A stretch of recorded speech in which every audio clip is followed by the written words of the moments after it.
During the third millennia, in a strange place known as the United States of America, a war was brewing. Brainwashed Marxist idiots in colleges across the nation clashed with equally brainwashed, anime-obsessed neo-Nazis. Starbucks windows were shattered, Dodge Challengers were totaled, and Muslims realized that rental vans were cheaper than plane tickets. Skinny, anemic millennials from coast to coast were hospitalized with life-changing injuries such as sprains and first-degree burns. And the heroic knights of 4chan rose up to defeat Shia LaBeouf and drive the evil villain into a descent towards a madness the likes from which he would never recover. As the enemies of freedom destroy the cities that raised them, as America begins to resemble an Iron Maiden album come to life, two heroes have risen up to fight against the culture of utter madness and restore sanity the only way they know how, by refusing to take any of it seriously. Mersh. And I said, hey, oi, let's chop your penis off. Oi, can I have me penis back? Why do you have dreadlocks, you white oppressor? Royce Lopez. Always be aborting. A always be aborting. Always be aborting. Breaking news. Breaking news, You're guys. hearing it only on our show first. Apparently Donald Trump has worked out a deal. He will get the wall. Unfortunately, it's going to be a rock climbing wall. Oh, no! The other side's going to be a slide. You climb the wall up and you just lands into a nice, clean, chlorinated pool. And then you immediately get a welfare check. Fucking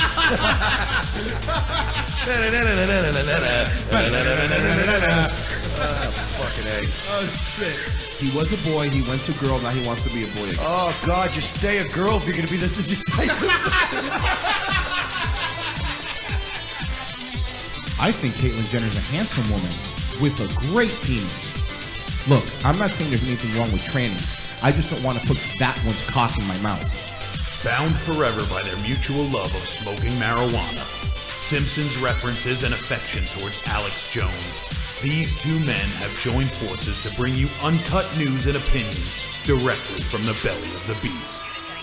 Saving Western civilization one childish dick joke at a time, here they are, your new heroes of the Imperium, Mersh and Royce Lopez.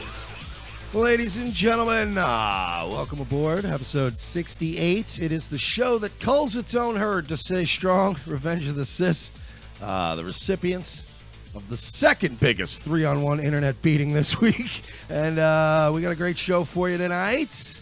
We are, of course, on a couple hours late today because we had a guest on and we had to make arrangements as these folks are not in our time zone. So in the second half of the program, we will be joined by Nicolette and Shane.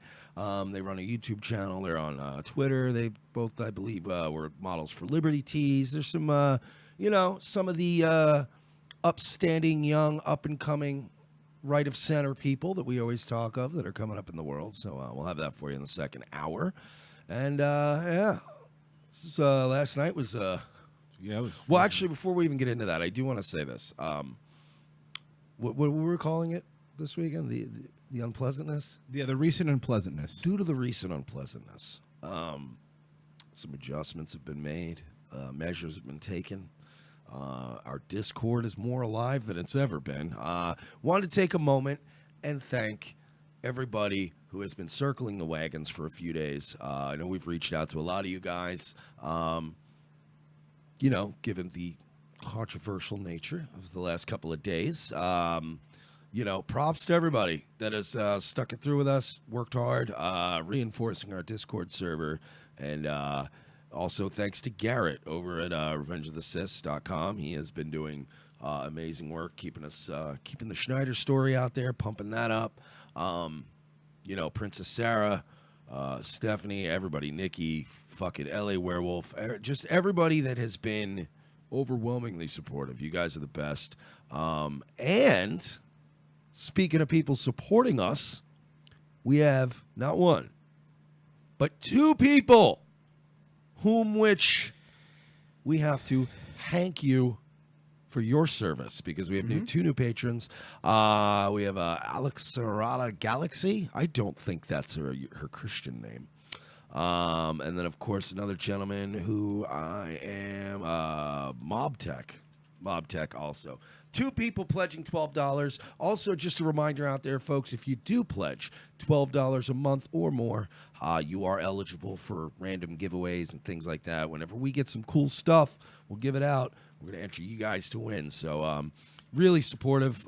Thank you guys, seriously, for the nonstop backup.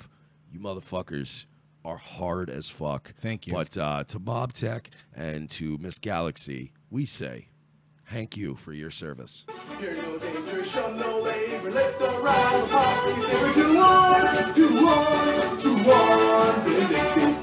Set them back, your thirst defiance, set upon the curse of life. 2 arms in Dixie. Against the flag of Dixie. Hoo-ah, Dixie's land, we take our stand, we live and die for Dixie. 2 arms, and conquer peace for Dixie. 2 arms, and conquer peace for Dixie. Dixie 2 arms. And thank you for your service, of course. Thank you guys so much for supporting the show, keeping it alive. And as I did mention in the beginning of the show, we have a Discord. Hit us up for it. We are going underground, just in case. We don't, look, say this. We don't need a bunker yet, but we're building a bunker. Because Nobody ever builds a bunker that they need. Mm-hmm. They build a bunker that they know they're going to need in the future. Because of any future recent unpleasantness. With that being said, speaking of online unpleasantness, do we want to get into that first? Yes, real quick before I forget, if you like the music at the beginning of the show, it's C. Thomas Howell. That's from his album The Third Kind. Just go to cthomashowl.bandcamp and you can get his album there. Yeah, he's on Twitter too. We always retweet him, so you can check him out. Yes. Speaking of unpleasantness, there was a shooting in a Kentucky school. It was, I believe, a high school. And I believe this is the latest update. So let's just play the press conference. At this time, there are 19 individuals who are being treated or have been treated for injuries. 14 of those are gunshot wounds. 5 of those are non-gunshot wound-related injuries. Of the 14 who have received gunshot wounds, 2 have passed away. 1 was a decedent at the scene. That student was a 15-year-old female. A second student, also 15 years old, a male, passed away at the hospital. And the shooter was a student, a 15-year-old male. That student is in custody. That student was apprehended at the scene. That student was apprehended in a nonviolent apprehension. That student will be charged with both murder and attempted murder.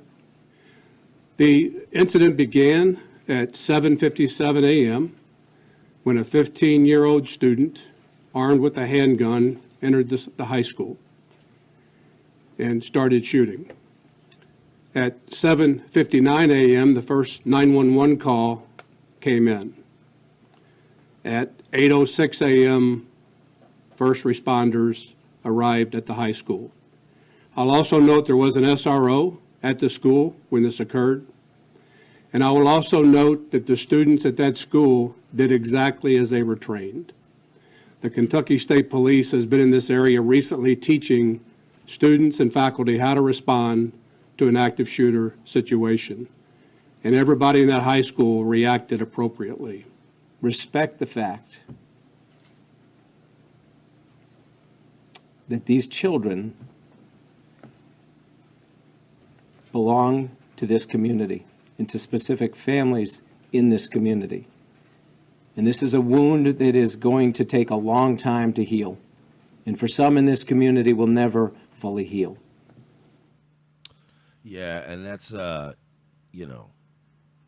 it's horrendous. But to this mayor's point, this is some town in Kentucky. We're not Yeah. talking about L.A. where everybody's going to move, you know what I mean, or New York where everybody's going to move on in a week. Right. Like, he's right. This whole, it's like Columbine all over again. What happened in Columbine and Sandy Hook, same thing. You're talking these small towns, man, where it's going to hang like a cloud over that town. It is, and I mean, now how quickly is it going to be politicized? Both sides, by the way. I'm not even picking sides here. It's immediate. It's always immediately politicized. You know what, man? All bullshit aside, man, and you guys can call me a Trump dick sucker all You're you want. a Trump dick sucker. All right, that's fine. I'm okay with that. It's like Nazi now. You're like, it's fine. The bottom line is this. There is it's obviously a horrible tragedy. I don't think Trump has politicized hypothetical tragedies and economic tragedies. I've yet to see him. There have been other shootings where they've tried to politicize this issue, and I have a feeling that Trump is going to poo-poo any attempt to politicize it. Trump, say what the fuck you want about him. I know he's disrespectful. I know he's a shit-talking ass alpha, but at the end of the day, he generally doesn't politicize tragedies involving dead children. Mr. Peanut Butter said he saw 17 people with a handgun. No. There was 17 injuries, but not all of them were handgun related. 15 of them were gun-related, gunshots. So, I mean, that kid had to be a hell of a shot. They said with a handgun, right? Yeah. Yeah. So, I mean, that's a reload situation. You get, what, 11 rounds in a Glock, maybe? So that's probably, that kid knew what he was doing, for Right. sure. But I don't see, I see the left trying to politicize this, but then again, the left is so toxic right now. They're so radioactive. I don't know if they want to go down this road right now because they already cucked. They're cucking on DACA, which is a goddamn miracle. Thank you, God Emperor. Yeah. And all these other issues. So I don't know this time around how politicized it's going to get. Call me crazy, it might, but I think come today and tomorrow, people are going to be like, I feel the press is going to politicize it because they're just shameless fucking bottom-feeding scum. So I'm sure Jim Acosta is in there with his best fucking, Men's Warehouse shirt on today going, what is the president going to do to avoid more children being murdered? Is the president going to be investigated as an accessory to this murder? And of course, Sarah Huckabee Sanders is going to be, look, the president's not going to make a politicized statement about dead children right now. Okay, it's not the time, Jim. I'll slap you in the mouth, Jim Acosta. You want to get thrown the fuck out of here like a fourth or a fifth time? I mean, it's becoming embarrassing, Jim. Sit down.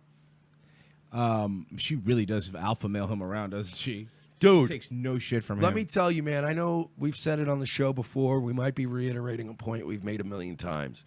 She's a hefty gal. She is not a beauty pageant winning kind of chick. But there is a sexiness to Sarah Huckabee Sanders. She makes really banging ass pecan pie. You guys call her bluff on that. Turns out she really did make it. So this woman can cook. She can eat. You know what I mean? She looks like she can go into a room full of men, and like she's the only person probably besides Stephanie McMahon that can walk into a room and go, I'm going to tell you to shut your mouth right now, Jim. I will come right over this podium and I will gouge your eyes out like Kyle Chapman to Johnny fucking Benitez. But yeah, I don't see it. I don't believe you. I really don't. It would be bad luck for everybody involved this time around. Because they've tried it. Every time they try to do this now, it fails. They tried this with the Vegas shooting. Yeah, but nothing happened there. Immediately turned it into, why isn't there gun control? And it was the first time as a nation people went, ew, shut up. Shut up right now. Most people. A good chunk of people told them to shut up. I would just like to say right now, the president will not release an official statement other than he is praying for the victims of this tragedy. Yep. That is, I think you're right. You know what? Quite Attorney's frankly, Jim, it's distasteful for you to bring that up right now while the bodies are still warm. Okay, Jim? So That's exactly how it's going to go down. let's move to one of our predictions. Oh boy, it's our boy. There's an update on It's our the boy. Seminole Heights killer. So let's hear it. The death penalty is reserved for the worst of the worst. Today, the state attorney said his office will seek that penalty against the suspected Seminole Heights killer. I'm sorry. Can you Hal pause? Donald. I know this is going to be one of those clips we don't get into right away. But he goes, and obviously the death penalty is normally reserved for the worst of the worst. And as you all know, this guy's the worst. Am I right? That's how it should have been the opening. Penalty is reserved for the worst of the worst. Today, the state attorney said his office will seek that penalty against the suspected Seminole Heights killer, Hal Donaldson III. Our Carson Chambers is live for us tonight in Tampa. And Carson, I understand the family's wishes. Could they have found a suspect who looked more like a alt-right racist meme? Yeah, that was when they put a picture of a guy in any kind of really exaggerated caricature, racist alt-right meme. It looks like that guy. Oh, hello. Weighed heavily here on his decision. Right, that's what he explained, and he also said that the families were split. We know that Anthony Naiboa's father has always advocated for the death penalty in this case. His memorial is actually just... It's the long-lost Southern sister. Yeah. Well, thank you so much for having me on. And look, first of all, donate to my Patreon right now. And also, it's a tragedy right here in this neighborhood. behind us here on North 15th Street months later, and Monica's Hoffa's family say they feel the same. And there's nothing in this life that, no penalty that'll bring her back. Even the state. So did we just determine whether he was gay? I mean, we had that picture of him. Well, there he is now. What do we think? We had that picture of him. It's ultimate punishment. No matter what, we can't resolve the pain, you know, with death penalty or not. But, you know, it's, again, there's consequences for actions, and it's good that people know that. Cousin Yudi Gutierrez says Monica Hoffa's family supports the death penalty decision and are pleased State Attorney Andrew Warren, who had the final say, chose to pursue it. A prosecutor's pursuit of justice should be tempered by mercy. But some crimes are so unconscionable, so hard to fathom, that we must leave mercy to a higher power. Warren says the death penalty is reserved for the worst of the worst, and evidence will prove Howell Trey Donaldson III is just that. I understand that some in our community will agree with my decision, some will not.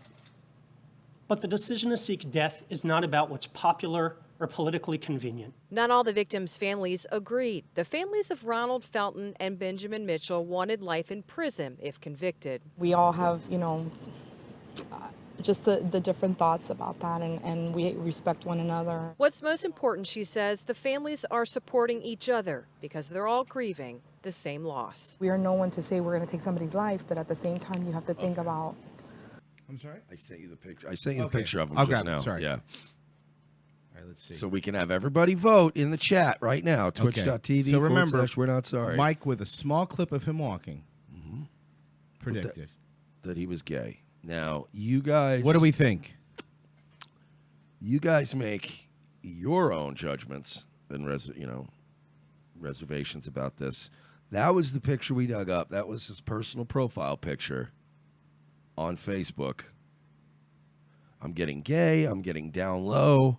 I'm getting Ray J. Yeah. A lot of. I'm getting. Somebody was also saying he's a mo. So yeah, we're getting a very pro. Lighten the loafers. Okay, yeah. So pretty much this whole thing is, yeah. So we judged that from. I called the gay thing, and then more we conferred on it. Royce threw in the black thing. Yeah. And we merged our answer, and We said black gay guy. so whatever, bro.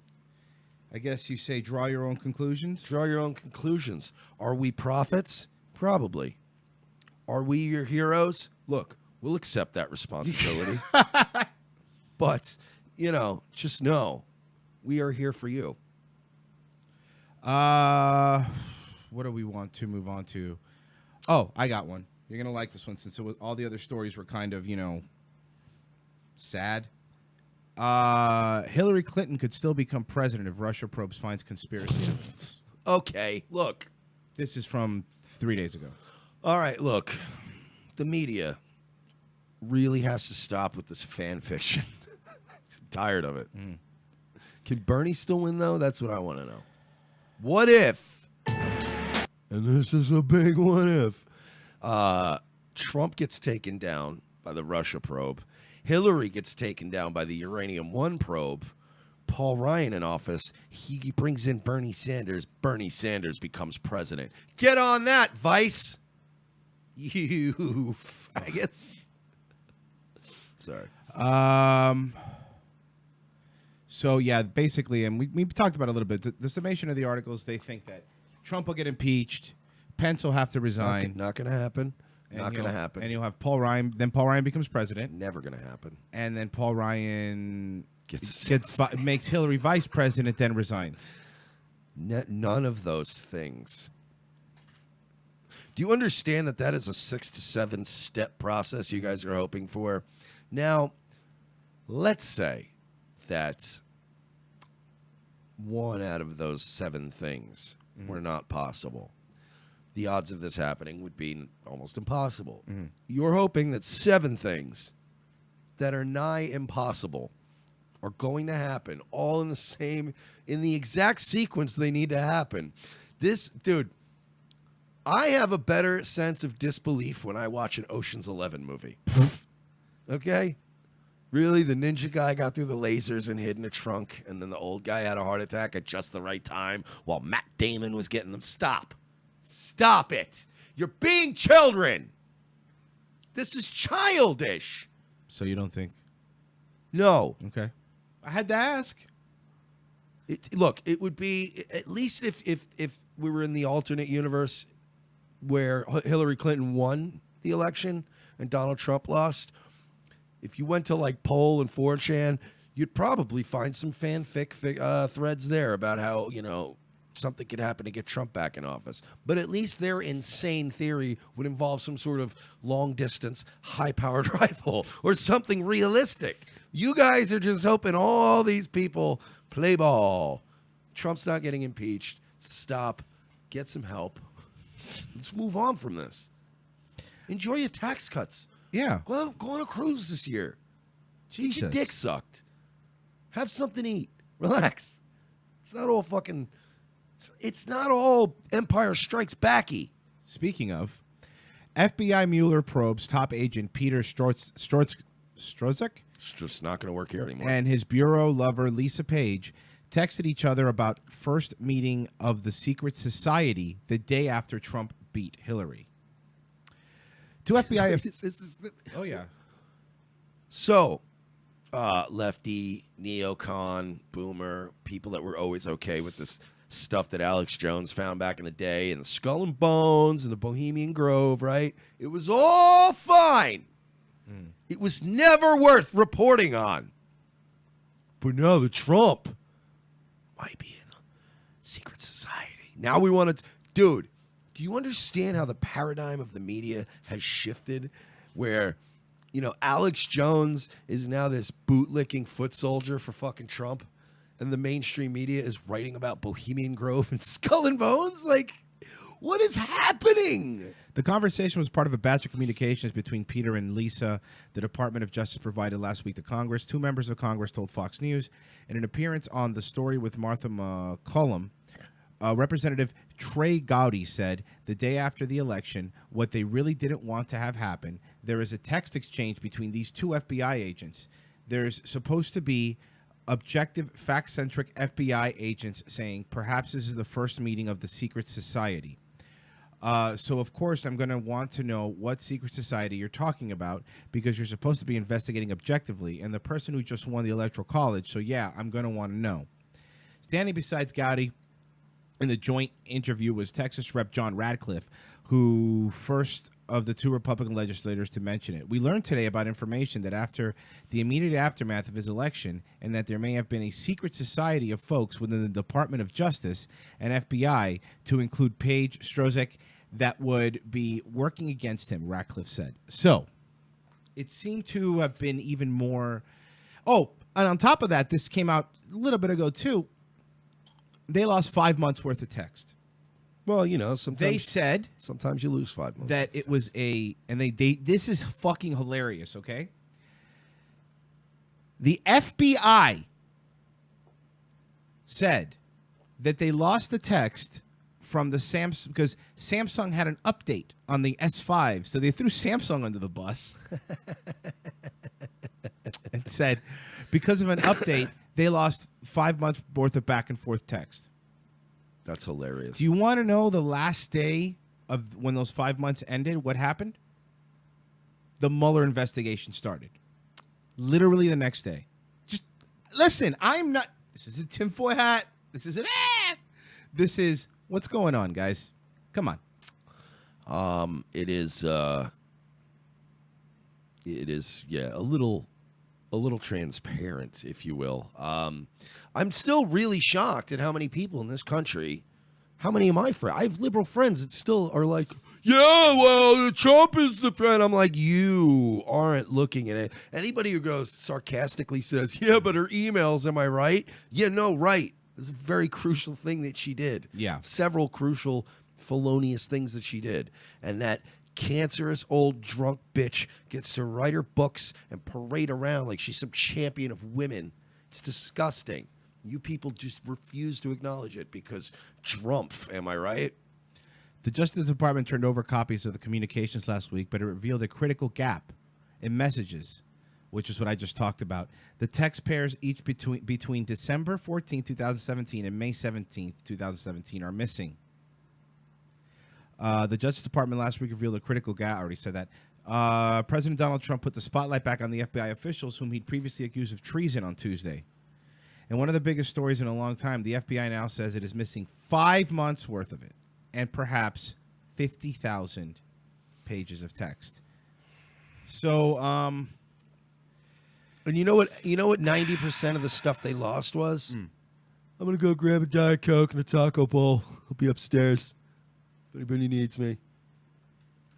I guarantee you it was pretty running. Look, Trump is his most exciting, his most dangerous, his most insane on Twitter and on television. This idea that Trump is a really crazy guy in real life. He has wanted to be president since he was shaking Kevin McAllister's hand in the lobby of that nice hotel in Home Alone 2. Trump has had it in his head that he was going to be president. Do you think for a second that while he was running for office, what do you think he was texting? Man, when I get in office, I'm going to really get these blacks. Yeah. They've really got it coming to them after 8 years of Obama. What do they think that they're getting out of these things about Trump? Go meet with the Russians. Putin's going to give me a bunch of money to be president. And then we're going to hand the keys to the kingdom over to the Russians.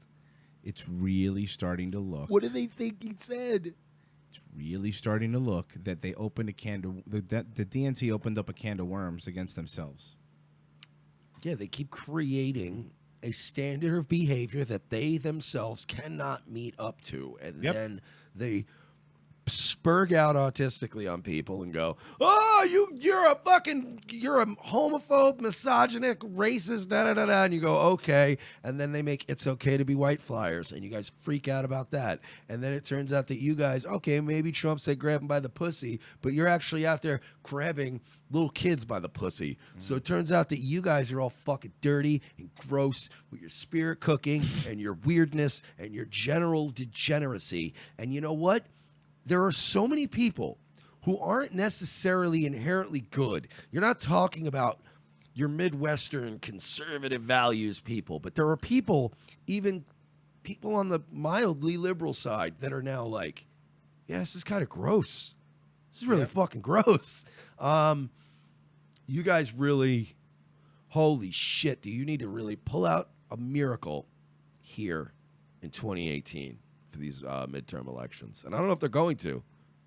The media and the DNC are wholly out of money right now. They're hurting. Well, and who's going to give them fucking money now? Who's going to give them money now? They were giving Hillary the money because she was a guaranteed win. We saw how that turned out. Yep. You think after all these tax breaks and all this bonus money floating around and all this fucking Dow up fucking 10,000 fucking Bitcoins doing good, do you genuinely, honestly, in your heart of hearts believe that Goldman Sachs and Ford and all these companies, Budweiser and all these guys that were sucking Obama's dick for 8 years, do you really think they're going to invest a shitload of money in the losing team? They're going to give to both because that's most of these companies give to both. But they always sort of look at the history of corporate, donors and rich executives and stuff that donate to political causes. And there's always like a 70-30, 60-40 thing going on. They hedge their bets. They always donate to both candidates, but the guy they think is going to win and win big, they give him more money. You guys are bankrupting yourselves. I'm loving this. Fuck, man, if you told me that Royce and I would be sitting here on January 23rd, 2018, and we would still be talking about how the media and Hollywood and the left are imploding daily, worse and worse, we wouldn't believe you. We genuinely thought we watched the death on Election Day. Yeah. And we thought, man, they are really going to tighten up. They're going to regroup and come back strong. And holy shit, were we wrong. Have you been seeing the polls now? The generic polls, first the Republicans were getting blown out in the 2018. Now the gap is tightening. Because again, people have more money. Yeah, that's it. That's all it is. Yep. What are you gonna? Yeah, at that point, it's like if it's working. I know what'll save the country though. Roger Stone, because he has an idea for somebody to run. Oh no. For Senate. Yeah, no, seriously. Here it is. I got the audio. Let's see. How do you feel about Hulk Hogan wanting to run, or should he run for Senate? Well, I first suggested this on a blog for my friend Patrick Slevin. Yeah. And it's taken on a life of its own. I just saw an interview with Hulk Hogan, whose real name is Terry Bollea. And of course, he's an entertainer, like Ronald Reagan, who became president, like Donald Trump, who became president. And while he said he's not running right now, he very clearly left the door open. Look, I think it's important to have people who come from outside the parameters of career politicians in politics. It brings a fresh perspective. He's a very successful businessman, entrepreneur, and Why are you laughing so hard, man? Successful businessman? Do you know how many times Hulk Hogan filed for bankruptcy? Do you know how many failed businesses that man has? How many? Hulk Hogan, if he didn't sue and murder Gawker, and by the way, he didn't even have the money to pursue that lawsuit against Gawker. You know who funded Hulk Hogan's lawsuit against Gawker? Who? Peter Thiel, because he hates Gawker. He hated them because they did hit pieces on him. He had a billionaire put up his legal fees so he could take down Gawker, and now he has money again. Hulk Hogan, Pasta Mania. He had Hogan's Beach in Tampa, which was a fucking club I used to go to. His marriage? His marriage was another failed son arrangement. His kid. Yeah, but his kid didn't get somebody into an accident and make him brain dead. Yeah, remember when he was in jail and they went and got recordings of the visits? Yep. And they were trying to sell the whole Nick Hogan comeback out of jail reality show, even though his friend was brain dead and eating from a tube. Why Dude, not Terry Bollea? He's a successful businessman? Oh, I get that Trump has a few businesses that went bankrupt and this and that and bing, bong, bing. But he has billions of dollars, like Trump International. You know what I mean? That's not going anywhere. I understand his fucking steak salesman gig didn't fucking pan out. But Hulk Hogan is a successful businessman? To be fair, Roger Stone's the same guy who's still backing up Milo.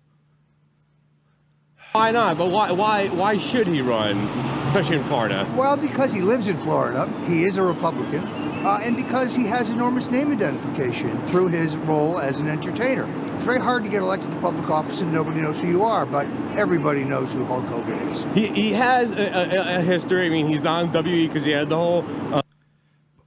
what mushmouth idiots does TMZ have out there talking to people? They're idiots. Well, because I don't generally think it's TMZ. I think it's a paparazzi. They're just random. Right. They're random pests, pesting about LA, just sucking the fucking scum off the bellies of these fucking big celebrities. They're just algae. So there's just retards that run around and go, "We both call Senate," and Roger Stone's like, "Yeah, okay, fine, just go away." And then they sell it to TMZ. TMZ throws a watermark on it, and boom, TMZ exclusive. I'd like to take the Senate floor if I could, dude. First of all, I want to thank all my Hulkamaniacs for helping us get elected in the Senate, brother. Oh, yeah, we're not getting demonetized. Not on this video. I got the 8-bit one. Not on this video, brother. We're a lot smarter. We learned a lot of lessons from Pasta Mania, brother. I want to introduce my new running mate, Paul Nalen, dude. I've been hanging out with him a lot lately, and let me tell you something. I'm endorsing him, brother, because he believes in vitamins and prayers, and that the Jews are the source of all the evil in the world, brother. Okay, I don't know if the Jew part is not going to help you. Say your prayers, but not to the false god, not your Talmudic god, brother. I don't think that's... Hulk Hogan and Paul Nalen bringing new legislation to the Senate floor, dude.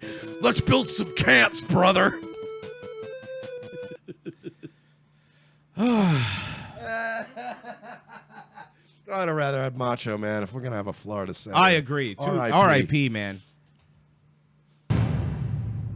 Roger Stone is a fan of yours. He's so... And thinks he's on so much... All right. Hold on. He's on so I get it. He took a lot of vitamins. He sure did take his vitamins. A lot of nose vitamins. I think he took his vitamins, and I still think he's saying his prayers, too. Oh, no, he is. He's actually back in shape. I saw a picture of him recently. All right. Okay, let's see what he says. you should make a run for the U.S. Senate. What's your reaction? Well, my reaction is, if I run, I will win. Brother, I don't want to run, okay? I have a great life here on the beach, you know. The only thing I'm going to make a run for is the world title again if I ever do any running. But right now, I'm just hanging out on the beach having a blast. Would you ever consider running for Senate? He's ripped. He's sloshed. He is, let's say this. Yeah. For our fans in the UK, and we do have a lot of friends in the United Kingdom, Great Britain area, Ireland, Scotland. He is, as you folks would say, off his tits. Butt Monkey says technically he can't run. His legs are glass. This guy is legitimately off his tits right now. Fucking hammered. And I think doing a little bit of, as Roy said, I think he took a lot of his vitamins. Yeah. Said his prayers, brother. Ghost in the chat says Hogan Ventura 1996.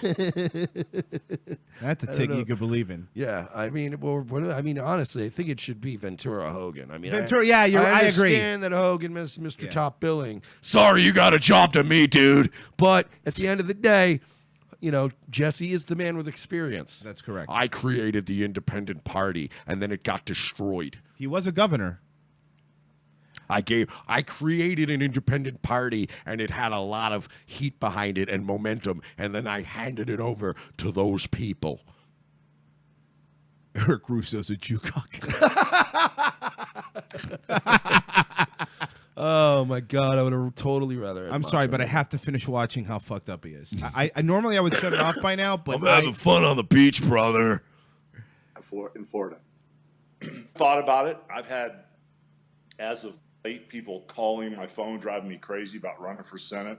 They want me to run for governor. They want me to run for mayor.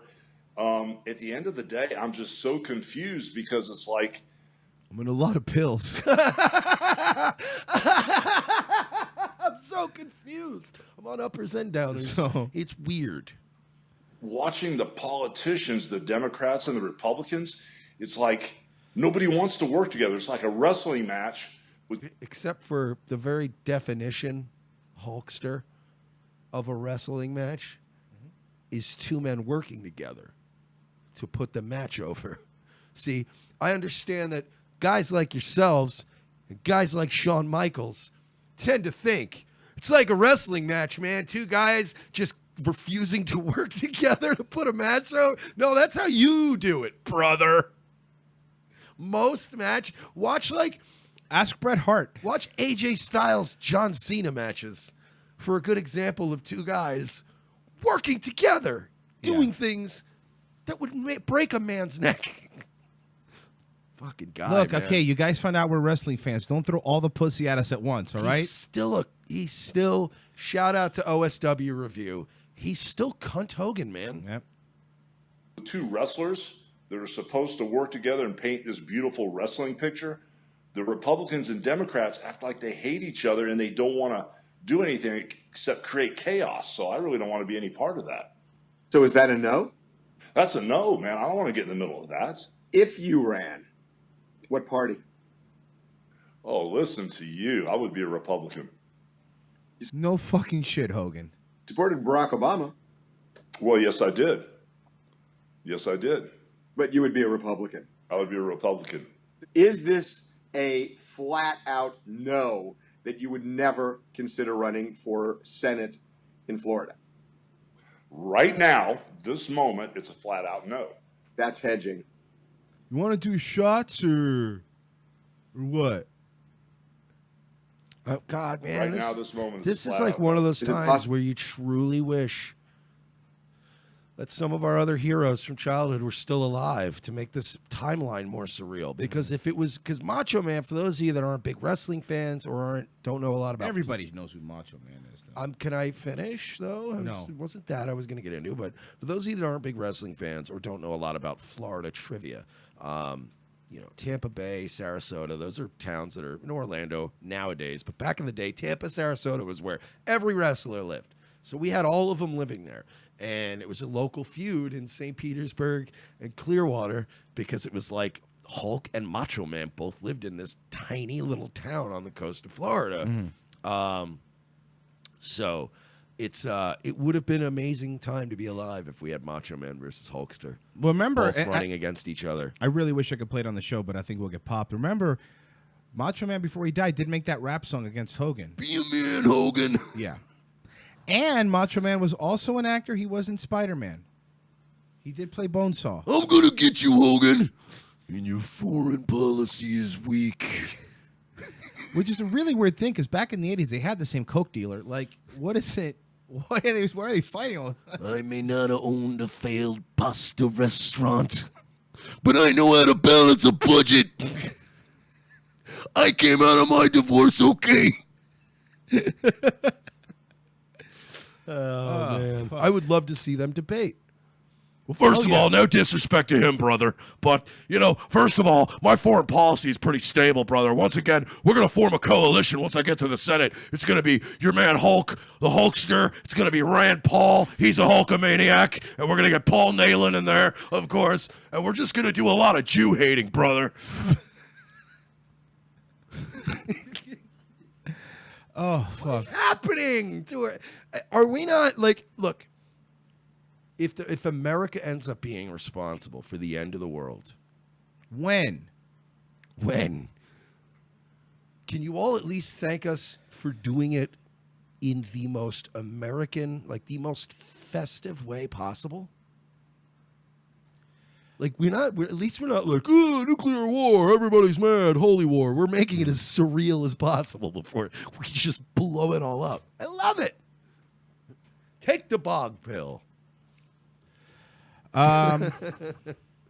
Oxford University extended exam. Never heard of it. Is it an accredited school?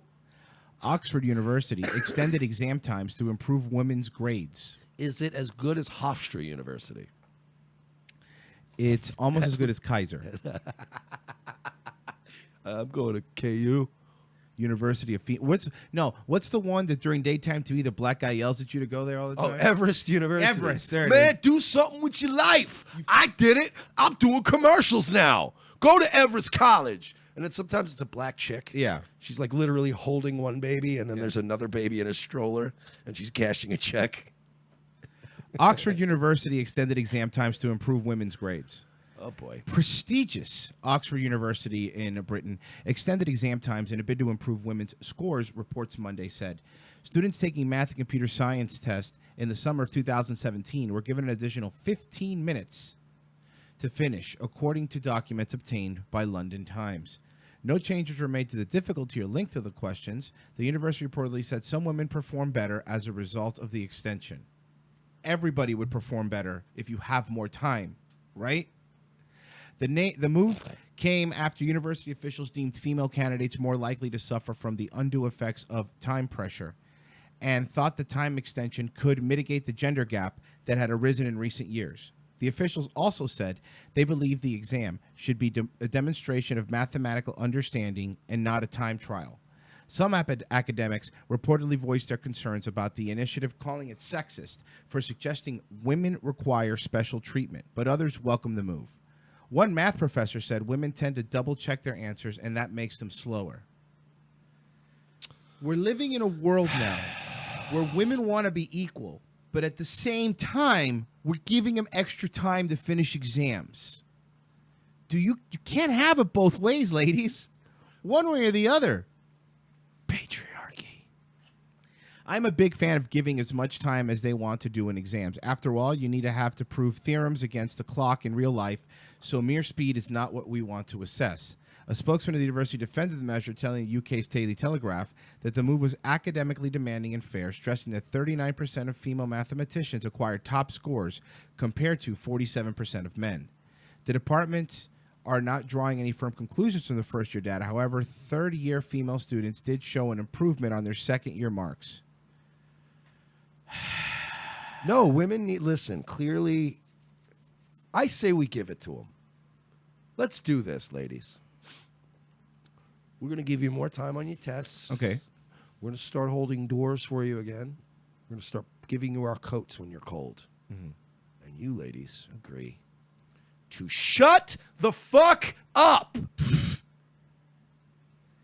That stop it. Seems fair. That a deal? Seems fair to me. You're getting like 3 things. We're getting one. It's one really big one. But it's one. It's one. And we're going to talk about maybe repealing the 19th. Yeah. Not maybe. Definitely. But just shut up. I feel like, remember that scene in Breaking Bad when the sister-in-law Marie was just going on and on and on and on, and Skylar finally was like, shut up, shut up, shut up, shut up, shut up, over and over again, and then just lights a cigarette. That's how I feel every time I see the phrase women's march or women's right. Look, I get it, man. Props. Fucking props to you women in Iran doing real work, actually fighting legitimate patriarchy. What? This is it. I'm sorry. Please don't speak to me like that. I am simply saying that you Will you shut up? Hey. Shut the hell up. Shut up. Shut up. Skylar, shut up. Please shut up. stop. Shut up. Shut up. Shut up. Shut Hey. up. Shut up. Shut up. Shut up. That's how I feel. But that's how I feel. It's just enough. Enough already. Again, to my point, God bless the women in Iran, women in other countries, particularly Muslim countries, African countries, countries where true patriarchy exists, where women are sold as sex slaves and there's no laws against it. Women who are taking their... Hey, quit digging. You struck oil. Places where women aren't forced to wear head coverings. Like, you guys... So not Michigan? You guys are everything that these spoiled white American women think they are. Fucking had it. Shut up. What if they wear pussy hats? Shut up. No? None of you have to wear Enough. pussy... Enough of your prattling on about nonsense. Birth control in Sweden and Norway. Shut up. Shut up. I feel like her. Shut up. Yeah, they also take 70% of your money. So of course they better be giving you birth control. They better fucking be feeding you and giving you guys gold toilets over there. We need 2 hours of extra time for our test, but we also want to get paid the same. Shut up. We want the same money, but maternity leave too. Shut up. Shut it. Shut it. I think I've made my point. No, I don't think you have. I don't think that people really get where we stand. Okay. Shut up! Okay, there it is. Now we got it. So everyone keeping score at home, take out your little notepad and write that down. Oh, Christ. We need to start chilling because we have to go to break because we have a guest. do. That's right. Coming up, second hour, we're gonna have Nicolette and Shane. Of course, we are. We'll give you all their links, of course, during the break, and they will be joining us, and we'll be talking all kinds of good stuff coming in the second hour. And also, like us, subscribe, rate us on iTunes, rate us on Facebook, and like our videos on YouTube. Help Anti-Brigade brigading, and if you want, get that Discord code from Frozen Asian. We'll get you guys in our Discord, and we'll see you in the second hour. Come. Oh wait, no, sorry. We have a PayPal. guest. PayPal.me/We're Not Sorry. Patreon.com/We're Not Sorry. If you guys want to donate to the show, help us out. Thanks to our latest new patrons. We'll see you in the second hour. The most exciting 2 hours of television is back with an all-new Revenge of the Sis. As Royce and Mersch continue to track an international deep state pedophile ring, their journey to the nation's capital is put on hold as Orlando's best police cops receive a cryptic message from an old colleague. It's a message from my old partner. He needs to see us in Los Angeles right now. Says it's related to our case. Do you trust him? As much as I trust you, partner. What's to know then? A detour from their original investigation finds these no-nonsense detectives in the middle of Hollywood. Thanks for meeting me. We can't talk long. They're probably following me. Who's following you? The Podesta brothers. They've got eyes everywhere, Lopez. Now trapped between deep state globalists and the Hollywood elite, Lopez and Mersch are on the case. They're no longer avenging Orlando. They're saving America. And this week, they're taking on Pedowood. I've been working this case. This Dan Schneider guy, producer at Nickelodeon, he's into kids. Or feet. Or kids' feet. Yeah, the iCarly guy. How do you know all this? Thanks for meeting me. No problem, Miss Bynes. This is Amanda Bynes? Jesus, she looks terrible. Dude, she can hear you. Watch this week as the web grows bigger, the case becomes more complex, and more older model cars get wrecked and plenty of nameless extras get shot. This week on an all-new Revenge of the Sis, followed by Nazi Lawyer. USA, hotels don't have Netflix. Do you like pranks, guns, and jokes about retarded people? Well, so do we, but odds are your liberal snowflake friend doesn't. How would you like an easy, cost-effective way of screwing with that friend anonymously without losing your Twitter account? Guns for Tards is the perfect way to trigger SJW anonymously through the mail. For a low fee, your target will receive a beautifully designed professional mailer from our fictional Guns for Tards charity, containing a thank you letter for their donation. They'll be led to believe that money was donated in their name to a charity that advocates Second Amendment rights for the mentally handicapped people in their area. For a few extra bucks, they will receive pictures and a detailed profile of a retarded person who they helped harm. It's all fun and games, well, except for that idiot who gets this in their mailbox and freaks out. Messing with someone through the mail is effective. Most people do it trolling over the internet, but regular mail is way more invasive. Whether it's a boss, an ex, or a liberal professor you don't like, this is the perfect way to screw with someone anonymously for the cost of a cup of coffee. Well, a cup of coffee in Manhattan, in a fancy coffee shop. Check out www.gunsfortards.com and select a package today. Use promo code MERSH for 10% off.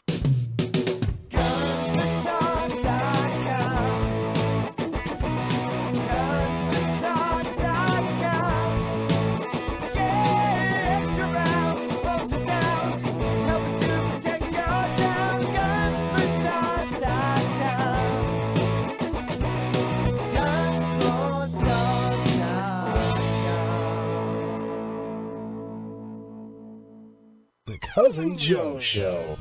And I'm sitting in the chair. He did the barber cock touch. What the fuck? This is what it is. Dude, where do you go to get your hair cut? Listen to me. Where are you going? See how I'm sitting right now? Yeah, I do. Where are my elbows? Outside the... Oh! They always go around the side and where the height of my elbow is always their dick. He reaches in, and his cock touches my elbow. And the thing is, like, I can't immediately jerk away because that looks like You know you touched it. right. I'm acknowledging a cock touch. So instead, I just leave it there and let him rub his dick on my elbow. Dude, ew. Did he go back and forth? That's when you could tell. Did I he was go back and forth ever like fast? not like- not fast. I wonder if guys do play games or get the barber hard, kind of wiggle their elbow. Nobody does that, Joe. Nobody does that. Well, weird faggots. Who knows? You're fucking weird. Saying. Tune in to the Cousin Joe Show live Thursday nights 7 to 10 on More Like Radio. Ladies and gentlemen, we can rebuild him. We have the technology. We can make him better than he was before. Better, stronger, faster. A new night, a new time. The Sully Show returns to More Like Radio. Tuesdays, 7:30 p.m. Eastern before Dutch and Royce. Tuesday nights will never be the same.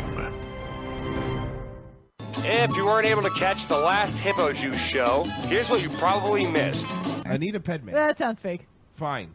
Anita Smith, an administrative assistant, altered records to pocket $75. Wait, I know Padme. She was actually Queen Amidala. They're the same people? Yeah. I know. Why Blew wasn't my it mind just- too. Why wasn't it just Queen Padme?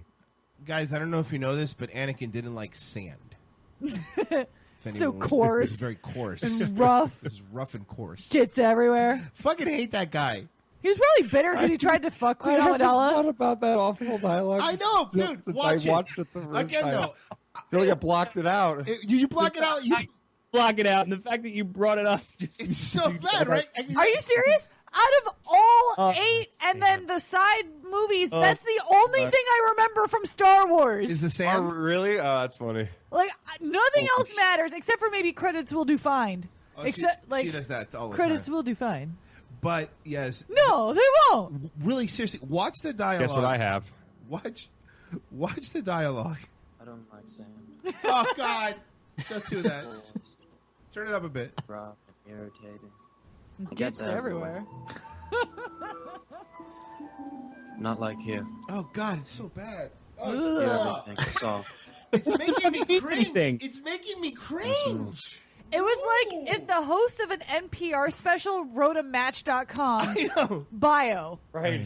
I don't like sand. Listen to the Hippo Juice show live every Wednesday night, 7 to 9 p.m. on morelikeradio.com.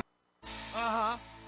Yeah, I understand that, faggot. And you should understand how my balls are going to taste when your country starts needing money. I don't give two shits about a treaty. You're a Polish midget.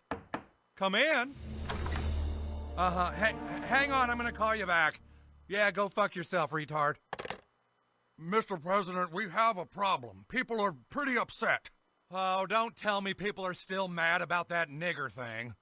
It's pronounced Niger, Mr. President, and it's a country in Africa. Oh, aren't we fancy? Okay, I don't want a bunch of Nigers in Africa aiding terrorists. Mr. President, you need to be a little more careful. There's an investigation. A worker with ties to Russia was found raped and executed. Raped and executed? Oh, you mean fucked to death? Oh, yeah, that was me. Mr. President, people are starting to question your oath to the office. My oath to the office was that I would fuck everyone to death, remember? You guys be quiet. And you guys just get out there and put a positive spin on this whole thing. How are we supposed to put a positive spin on it? It's getting pretty hard to keep defending you. Maybe it's time we put our foot down. Oh. Hope you brought some condoms. Second hour, Revenge of the Sis. Thank you for tuning in, guys. We appreciate it. We know it's a late show, later than normal. It was weird. We went downstairs for the break, and it was dark out, and that was really odd. I'm not used to going out, having a cigarette, and being like, whoa, it is fucking dark out. But we do have some guests here in the second hour, Mike, if you want to set that up, and I will happily get them on. We do. Sorry, I'm actually just posting their links in the chat right now. Yeah. So if you guys can, definitely support them. 2 Twitter accounts and a YouTube channel. They are the hosts of Hapa Supremacy on YouTube, which, for those of you who aren't familiar with that subculture, that consists of people who are generally half Asian and half white. And they are friends of the show. They have a brand new channel. They wanted to get it out there. And they seem like cool enough folks. I follow them on Twitter and figured we'd have them on today. So we are on live right now with, Nicolette and Shane, right? Yeah, that's it. Hi. Hey, guys, how you doing? Did you want to? You could turn your camera on if you want. If you don't want to, that's fine, too. Here, wait. We'll probably go back and forth because, we're You got it. like that. It's no problem. That's fine. So, yeah, we wanted to get you on, help you promote your channel. Tell us, the show is called Hapa Supremacy, if I'm pronouncing that right. I don't know if it's Hapa or Hapa. Right. And tell us a little bit about your subject matter and the purpose behind your program. Well, we call it Hapa Supremacy because it's kind of, I guess, a joke in terms. Oh, forgot to. Here, wait, just a second. Okay. Anyway, sorry. Let me okay. start over again. You got it. So it's Hapa Supremacy because it's kind of a joke because we're both half Asian, so we're kind of advocating for a Hapa ethno state, so to speak. It's all the laughing matter or whatever. But so far we've had libertarian people on. We've had Scott Horton on, and we've had Mike Brancatelli on to kind of talk about foreign policy and other aspects of libertarianism. And then we're going to get some more speakers on as well. We also do videos of our own, such as like sketches or whatever. So I mean, but aren't we all in agreement that you guys don't really need a movement, because I think we all agree universally across the planet that half Asians and half whites are the master race. Yeah. Right? Like, who's disputing? Yeah, this fact? who's against you guys? Yeah, I'm Irish and he's Cuban, and we already just bow to you guys. Yeah, it's fine. you guys are the eventual overlords. You're gonna bow to us like Japanese people, where they bow to your sensei. I don't know. All you guys look the same, but yeah, Yeah, I mean, obviously, if we're going to emulate an Asian culture, we're going to emulate the top Asian culture. What are we going to do? Act like people from Laos? This is my this is my stance. Okay, I will 100% admit that you guys are the superior race. As long as I'm allowed to still make Asian jokes and do my Chinese voice and stuff, no problem. We're all friends, As long as you allow us to do that, I think we're cool. Oh, I do the Chinese voice all the time, so don't worry. Yeah, and I'm like, you're making fun of yourself, but okay. Now it's fine, and as long as they agree not to put pee-pee in my Coke, Well, I was going going to to say, I'm okay with this. Since you're half, do you just put half pee-pee in the Coke? I don't know how it works. Look, I don't know. Maybe you drink a lot I of don't know. water I was first. told today that I can't use a pair of chopsticks. I only got to use one chopstick. If I use the other one, then it's cultural appropriation. So you're going to be poking things with a chopstick That to eat. sounds literally impossible. Yeah. That's just unfair. I think what it is they're trying to hamstring you guys because they know that this movement has power behind it. Mhm. And it's like any other movement, man. You're going to have haters. You're going to have people sneaking around behind your back trying to take you down. And I think that's all that is. By allowing you to only have one chopstick, it gives them a leg up. It's sort of like, sort of like affirmative action laws. Or, no child left behind, things like that. Yeah, quote unquote, no child left behind. It seems like there's a lot of children left behind. I don't think it's working. Well, yeah, I think you guys can agree that I think every bill that's been passed in the last 20 years in America is just ironically named. Yeah. The Patriot Act? Yeah. If there was a bill where we were going to start just throwing babies into furnaces at 4 months old, they would name it the Saving Children, Protecting... Yeah, you're probably right. Protecting and Preserving Innocence Act. And you'd be like, well, you're preserving their innocence by burning them alive at 4. That's not really a good thing. Yeah. And then there's always some sort of an earmark in there where, the governor of Alaska gets $50,000 in unmarked bills. Yeah, fuck your marks.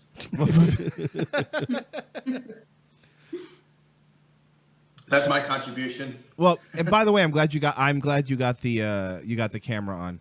God, you guys because just we were trying to do something else, but apparently it wasn't going to work out. So we just You guys just, they just look smart. You guys look like people I would cheat off of in school. Okay, but that's racist. Is You're it? It's just not. being Is it that bad? racist. You know what's funny about that? We're both terrible at math. Oh, Like, you it's fucking bad. dick teases. 2 + 2 is 6, isn't it? Oh, God damn it. I would fail all the time. My racism foils me again. You mean to tell me that you're not great at math, you're not already in medical school, and you can't play 6 instruments in an orchestra? A squared plus B squared is E cubed, right? You got it. I don't know if that's wrong. I'm going to say yes. I'm just copying it down. I'm assuming he's right. Although he asked us if he was right, which really does it halves my confidence in him. Because if anybody looks to me, and Yeah, goes, like you're cheating off of my paper, and then I go, let me look at your paper. I don't know, it's like, you're cheating off of my paper. What the fuck? yeah, I don't have any confidence in anybody who turns to me and goes, "Hey, what did you get?" I'm like, "Ew, you're asking me? Jesus, you must be a wreck. How bad's your life?" Yeah, I'm winging it right now. So how long has your channel been around? Yeah. 'Cause you guys are doing all right in the You're doing subs pretty good, department, man. but you literally didn't even have a channel when we set this up. Like, you guys are still setting the I think channel it's like up. a week. Yeah, it's about a week. Damn. Yeah. They're killing it, man. Them Asians stick together. And it's Hapa Supremacy for people that are listening that want to subscribe. I recommend you do that. And also hit the bell, because you're going to start finding out. You're going to get a lot of people going, "I didn't get notified that you guys went live," or "I didn't notify." So, welcome to the world of YouTube. Stay a while. That's why we're on Twitch, by the way. We're until February 16th, we're banned from live streaming. But besides that, we're doing good. Yeah, also, word of advice to the new guys. If you guys want to pick a fight, let's say, with any larger YouTubers, stick to somebody 5-6 times your size. Don't pick fights with people, 100 times your size. Yeah. Especially if there's 5 people 100 times your size. I mean, I know you guys said you're not great at math, but you don't have to be great at math to know that that's probably good. So, just, Yeah, I think you're right. I think fight in the preliminaries for a little while, the regionals. Yeah. Now, here's a question I have for you guys. Do you think race relations have gotten better? No. Okay, perfect. All right, I like these guys. I already love you guys, by the way. Thank you. That was a good answer. Do you think race relations have gotten better or worse since Trump got in office? Well, between Asians. Well, you can make the argument that's gotten worse since Obama was president. I really like these guys. Look, of course, we've been saying that too. Yeah, and that's my point. And a lot of people, because a lot of people I think are been blaming Trump for a lot of the race stuff. I'm like, I don't know, man. This divisiveness was going on for a pretty fucking long time. All right, can I tell a true story? Of course, of course. Because look, I grew up in a very diverse town, very diverse neighborhood, and I grew up in. I'll say. I grew up. I like to call the town I went to high school in culturally enriched, and it had a Martin Luther King adjacent boulevard. The school was on that street. Yeah. But anyway, the point is, we had the whole "fuck you, white boy." Whatever, fuck you, words I'm not going to say on the show because I don't want to get demonetized. And, there were like little minor beefs when we were kids or whatever, but race relations were far better when I was growing up as far as, there wasn't so much divisiveness. Like black kids and white kids ate at the same lunch table and stuff. Nowadays, it's just, I don't know, it feels really like we're being pushed into something. Yeah, something like that. Because, you sound like a huge Trump supporter saying all that stuff, so good job. Yeah. Blaming Obama for race relations. He's not even president anymore, so what are you talking about? But anyway, to be honest, I don't even think Trump's really doing anything in terms of being different. He's, he said all this different stuff when he was campaigning, but then you see how, what he's doing as president. So, same shit as usual. That's fair, but and by the way, and let me be clear, I didn't vote for Obama last election. I voted third party. Mike did. So I'm not even a big Trump cheerleader. Right. I will say that I have, and I've mentioned on the show that I have been absolutely between defending SJWs and defending Trump. You're pushing me to defend Trump because only the SJWs are the ones screaming at me what I could say, how I could act, what I could, and that's totally. Yeah. So it's and I was probably, I'm a good example of somebody who was a Trump supporter like during the GOP primaries.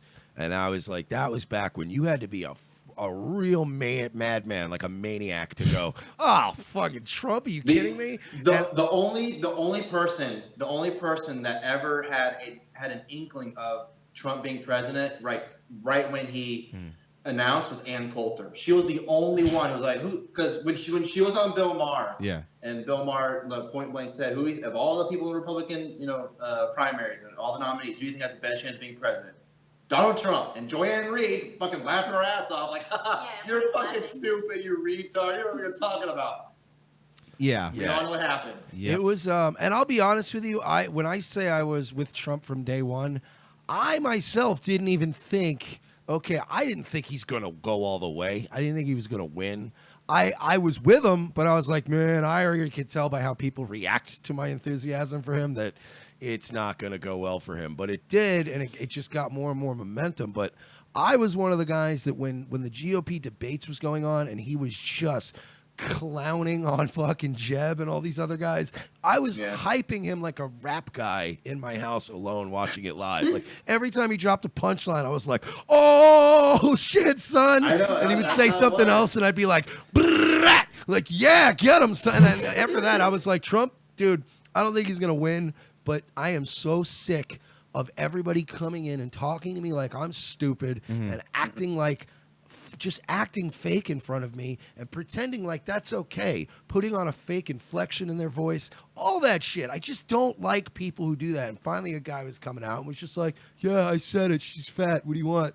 And I was just like, all right, cool. Hey, at least the guy's not gonna backtrack and go, I never said that. He'll be like, yeah, all right, fine, I probably said it. Probably especially like during the debates, against Hillary Clinton, who, I mean, I don't know about you guys, but maybe you agree, but Hillary Clinton's probably one of the worst presidential candidate ever. Oh, yeah.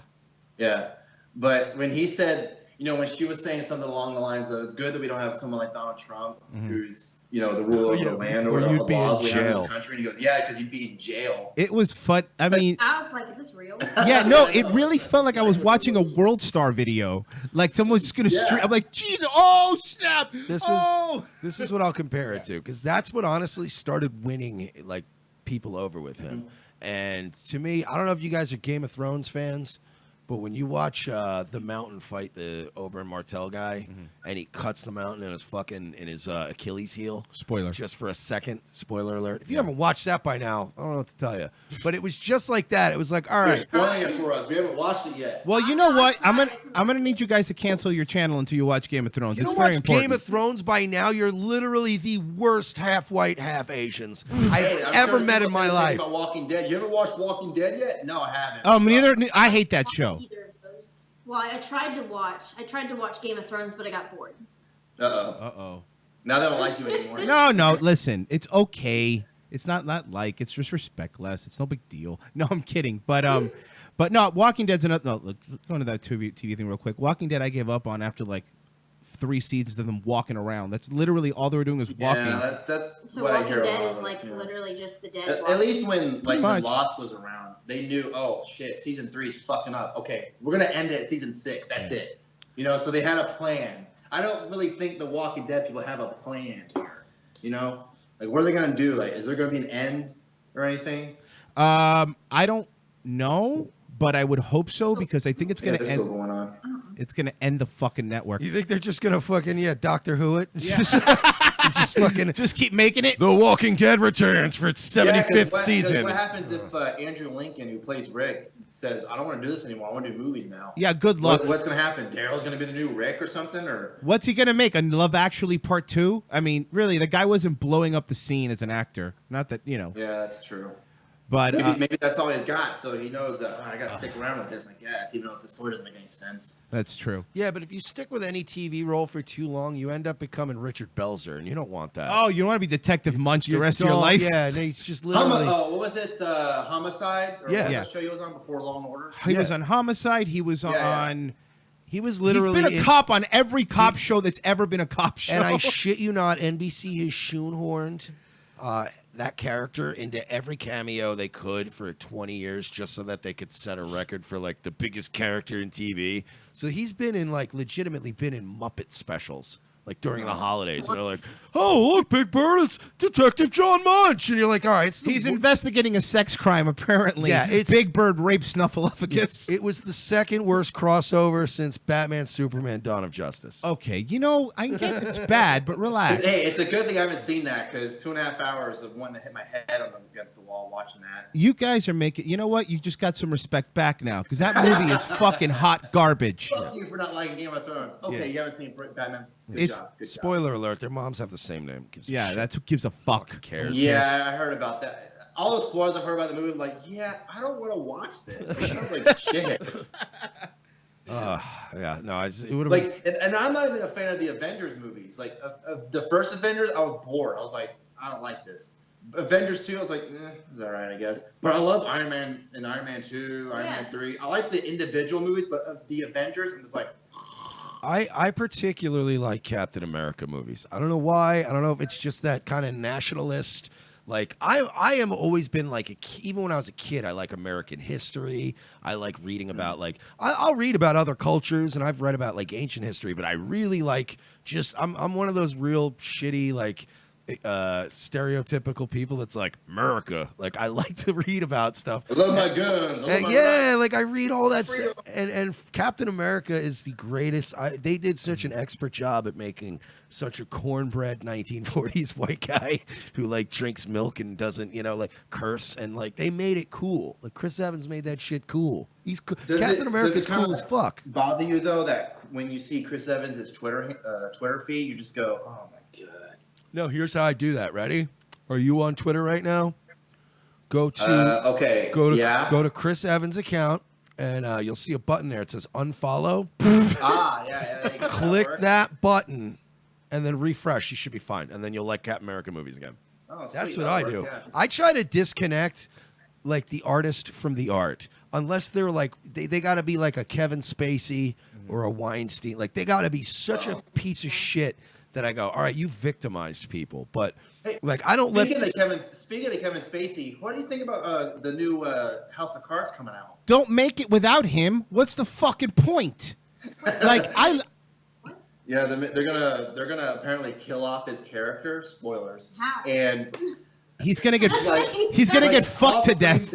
Yeah. That would be great. He's gonna get fucked to death. That would be really a good way to do it. Remember when he pushed that girl off the train? Guess what's gonna happen to him? The same thing. Revenge. They're gonna do it like 2.5 Men. There's like a piano's gonna fall on him, then he's gonna explode, then the fucking boat's gonna crash into or like they're gonna kill him 4 times. So the funeral's already happening, and it's like, oh, I guess he's dead. Okay. And then it's like a one-line thing. Oh, I'm so sorry. What happened to your husband? I know. We need to get that motherfucker who killed him. Yeah, I can see that happening. They're gonna give him Someone assassinated him because he's the president now. $35 million he cost Netflix. He cost them 35 because they had filmed pretty much half of the new season already, and once he got popped, cost him $35 million. Look, he tried to molest a 14-year-old boy. So at the end of the day, they're going to give him the Poochie treatment from The Simpsons. Yeah. That's it. Poochie's going to go back to his home planet. It's going to be off camera. There's going to be no mention of him again. You know what he did was terrible, but the way that he spun it, he and the people that wrote his apology spun it. I mean, Jesus Christ! I'm gay now. What the hell? Now what am I supposed to do? That was the greatest misreading of a room I've ever seen in the history of the world. The balls on this motherfucker. I saw, and I have a lot of friends. Like one of the guys who helps contribute to the show, great guy. His name's Jeff Ray. He's a comedian based in Tampa. One of the funniest guys I know. He's a gay guy, and he's a little more. He used to be super liberal. Now he's a little bit more conservative, and he contributes to our show. And he was my early indicator that, oh boy, this press release isn't going to go your way. Because Jeff's a very level-headed gay guy. And he was like, oh, yeah, no, I tried to molest the kid. It's cool, though, because I'm gay. And he's like, bro. And he wrote it on his Facebook. He's like, dude, I'm not part of the community. He goes, but boy, is the community going to go after you for this one, bud. Like, you fucked up. This is a bad time to come out. Yep. Yeah, about all that, like, so what was your opinion on the whole Aziz Ansari thing? Oh, okay. Well, it's funny you asked. It's funny you ask. We called not Aziz Ansari himself. I mean, no. No, that's not that. We called it a month before it happened. It's for real, though. You can look it up as a tweet. Really? Yeah, if you look at our Twitter, it was on December 18th. We tweeted, that there were going to be some stories about Aziz Ansari, and it was going to start. And from what we heard, and this is still just alleged, and you can, people that have listened to our show know that we have a really good track record. We don't jump on the air with stuff. We hear a lot of rumors, and then we run with about 10% of them when we corroborate them with enough people.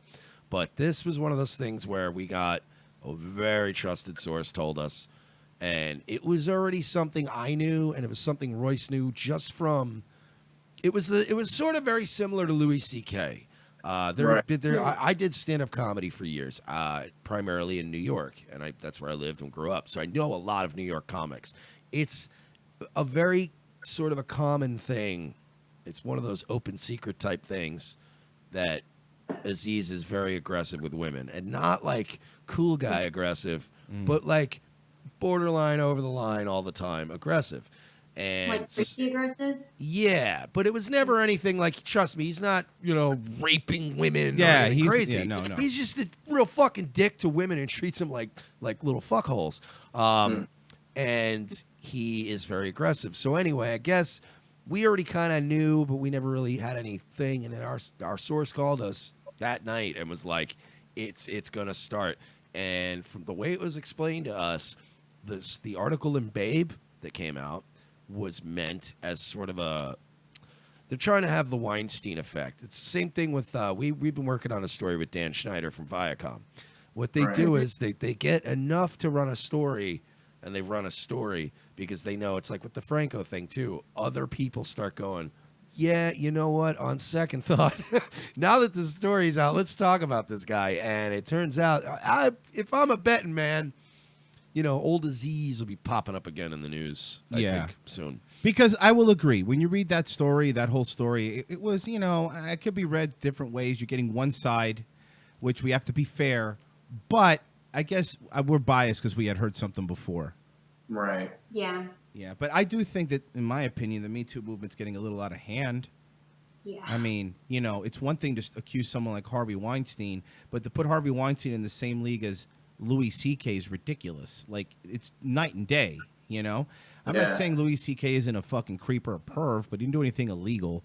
But Harvey Weinstein was literally raping women, allegedly. Mm-hmm. I say allegedly just to be safe, because he still has money. Oh, yeah. Well, you can even watch terrible shows like the show Entourage. They had a character based on Harvey Weinstein like 10 years ago. And yeah, it's all so weird that they all knew about this, but nobody would say anything. Maybe because they're afraid that their careers would be shit on or something, or I don't know. Yeah. I mean, that's it, man. They build these guys up. They make them fucking invincible, and then they go, there's nothing we can do. Right. Like, well, you helped make him invincible. You're the one who helps you work with them in tandem. By to the keep way, them bulletproof. In the SAG Awards, they did have a lot of women that actually made accusations, and they even said Ashley Judd's name and all, but they still didn't mention Rose McGowan. That woman is blackballed from the fucking industry. Yeah, that's ridiculous. That's right? Crazy. Ridiculous. Yeah. They are making her pay, and she didn't do anything but tell the truth. Look, I'm not even not a big, huge Rose McGowan fan here. Oh, yeah. But she told the truth because everything that she said is became a big thing, So yeah, did you mentioning about the SAG Awards? Did you see? I think it was the SAG Awards where when they mentioned Aziz Ansari's name, nobody clapped. Everyone was like, "Yeah, no, it was weird." Wow, that was weird, right? Like it was like I think it's because maybe they associate him now with he kind of fucked up the Me Too movement. Because when, like you're saying, when you read the article, you can interpret it any million different ways. Oh yeah, that was rape, or no, that was rape. It wasn't like a clear cut. Yeah, that was rape, like Harvey Weinstein. Who's like clearly 100%. When you hear all these not accusations, but all these recollections and everything, and the recordings. Yeah. Oh yeah. So I mean, the guy's a piece of shit. Yeah, with just the one article about him. He used the claw. It's like he's a little rough and he's a weirdo and he's some short Indian dude. Like, what the fuck? Like, so now they associate Aziz Ansari with he severely damaged the Me Too movement to the point that maybe the right wing will start hailing him as a hero. Who knows? Well, that's the way things work, though. They get so politicized, and it's weird. And if you would, a few months ago, everyone on the right wing fucking hated Aziz Ansari, and people turn around, man, so quickly. Look, perfect example. My favorite example is always Caitlyn Jenner. When Bruce became Caitlyn, right? The left embraced her, loved her, this and that. But the moment she's like, well, I'm a Trump supporter, like, fuck you, you tranny whore. It's like, Jesus Christ, you guys were just hugging her, and now you're calling her a tranny whore. Give us that Woman of the Year award back. Give it back. That is ours. It's mine. Yeah, both left wing and right wing SJW do that. They embrace something, and then the second later, if they do something they don't like, fuck you, we don't want to, Right. Yeah. Well, it's you- not helping their cause. Right. Well, that's why you even have now, like, there's this huge, which we just learned about recently, this giant rift between feminists and trans people. Trans Sorry. people. Can't say that anymore. But Oh, who cares? Tranny. Okay. all right, well, there you go. But yeah, it's You know, you guys, I don't even care that you don't watch Game of Thrones. I think you guys I think I really like you guys. You guys are sarcastic. I like you. Still deducting points for the Game of Thrones. Mike's obsessed. He's probably watching So out of series. 10, we're like at 8.7. Yeah, that's not like, hey, that's not bad, but I know for your people that's low, and you still would get grounded. You want 100%. But yeah, I don't know. Yeah, we gotta be. Fuck. My dad's gonna fucking kill me.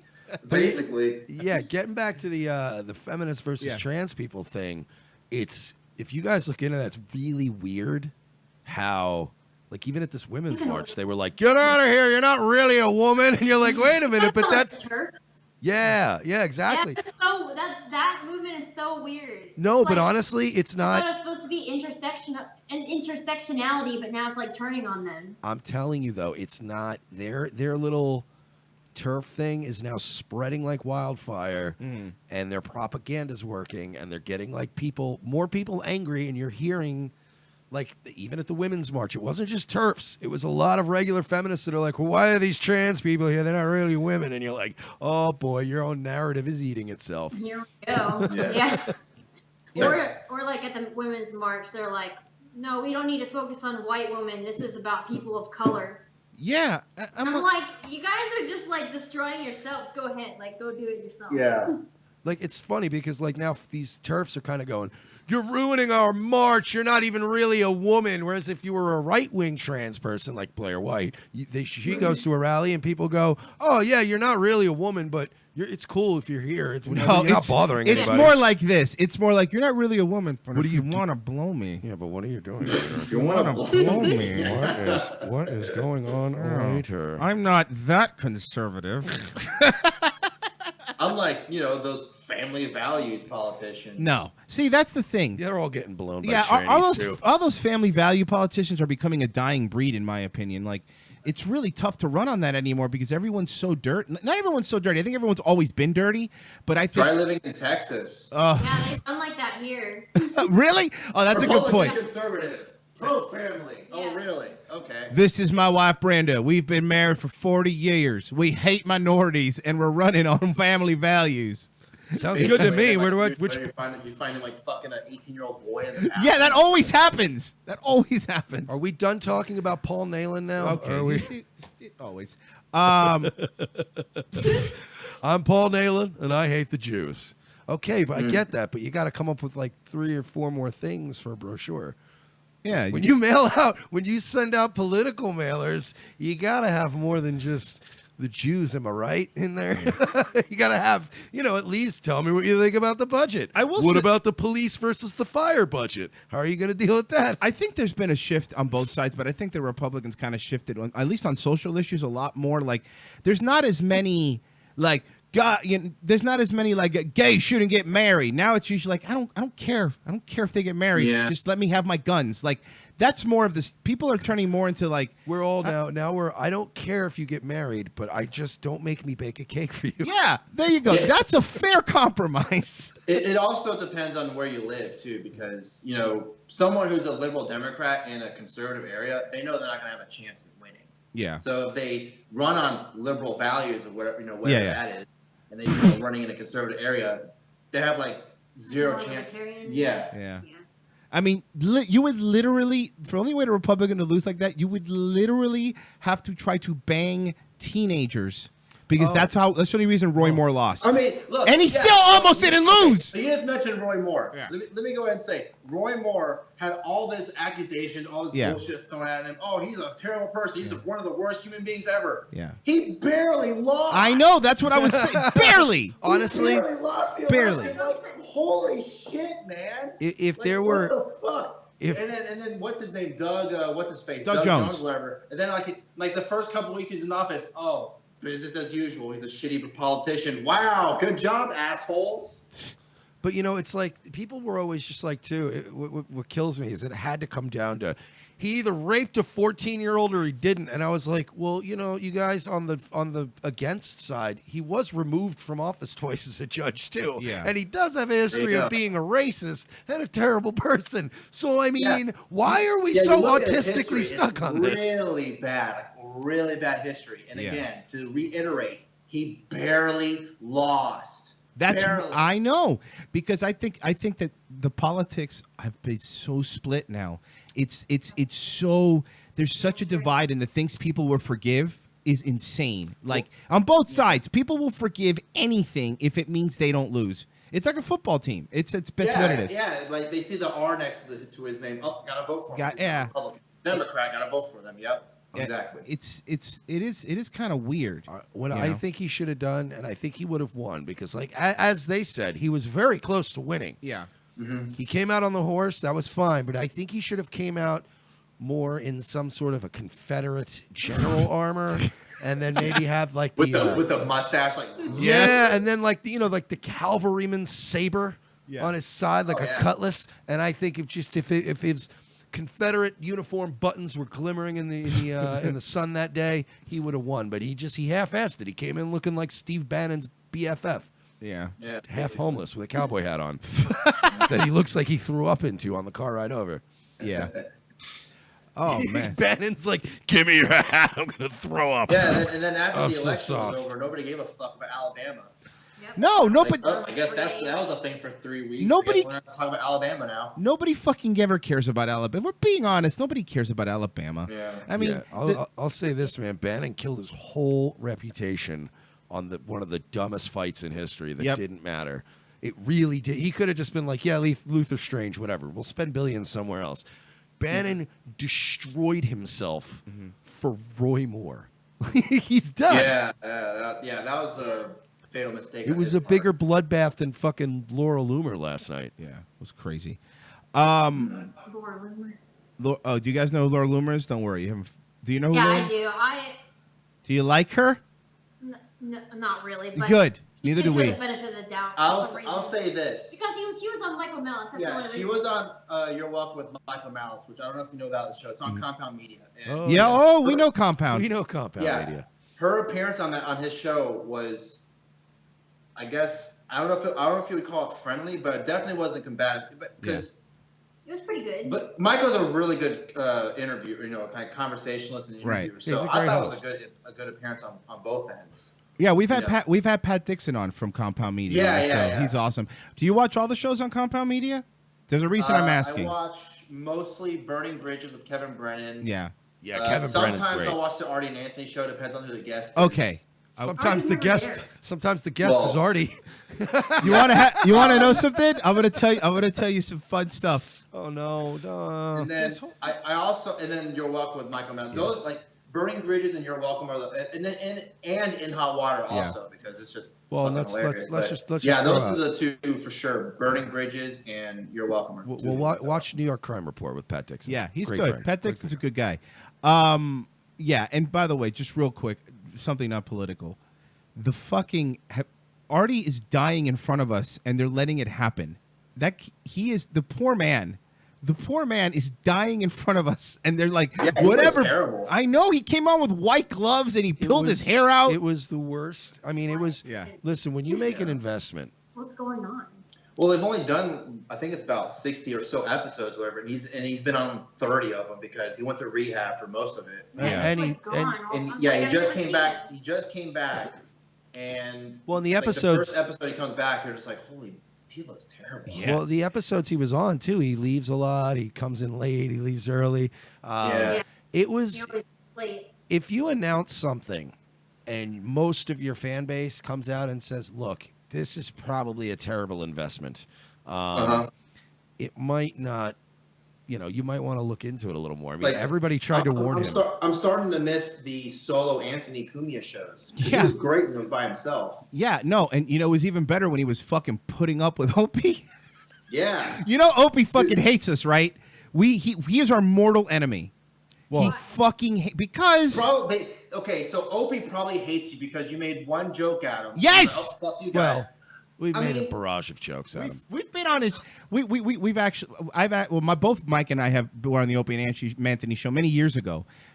But Opie is a piece of shit human being. The worst human being. And I'm not even forget radio stuff. I don't care about that. But on a personal level, from what I know of him on a personal level, all three of them aren't like the best people. No. Yeah, but Opie is a fucking. At least Anthony and Jim will be like, yeah, we're pieces of shit. At least they're funny. Hide that. At least they're funny. Yeah, they're funny though. They can actually do I a could show. forgive a lot if you're a funny person. I just can't. Right. So yeah, Opie's blocked me and he fucking hates us, and it's fine. I mean, I don't really care. He's fucking doing shows in restaurants on Facebook, so he's not necessarily blowing the world apart. That's a good idea. Yeah, Chip Chipperson will definitely let us know about that for sure. Yeah, I'm sure. Oh, great. Yeah, look forward to it. Oh man, damn. Don't worry, I got it figured out. You're not trying to take my job, Gavin, are you? Relax, Artie. Gavin's not trying to take your job. Calm the fuck down. Yeah, you know what? If anybody was going to take your job, God willing, it would be Bennington. Yeah. Man's a fucking hero. Goddamn legend. It's so nice talking to the people that kind of know people that we know, because we're used to just talking to people that know YouTubers. Yeah, yeah. Stop it. No, we get a lot of people on the show that usually are promoting rallies where people are going to get run over with cars, and it gets a little lit up in there. It's nice to have a fucking relaxing conversation where the other person's not about to yell at Jews or make a Nazi comment. Yeah, or sometimes I can start yelling at Jews if you want. Listen, if you want to, we're not going to stop you. Is what I'm saying. Oh, okay. He just goes out the window. I'm in a nice neighborhood, actually. You fucking Jews! Basically, yeah. You don't live in that nice of a neighborhood if you're allowed to yell that out with impunity. I love that you use Christmas as a racial slur against Jews. I'm going to use that from now on. Fucking Christmas!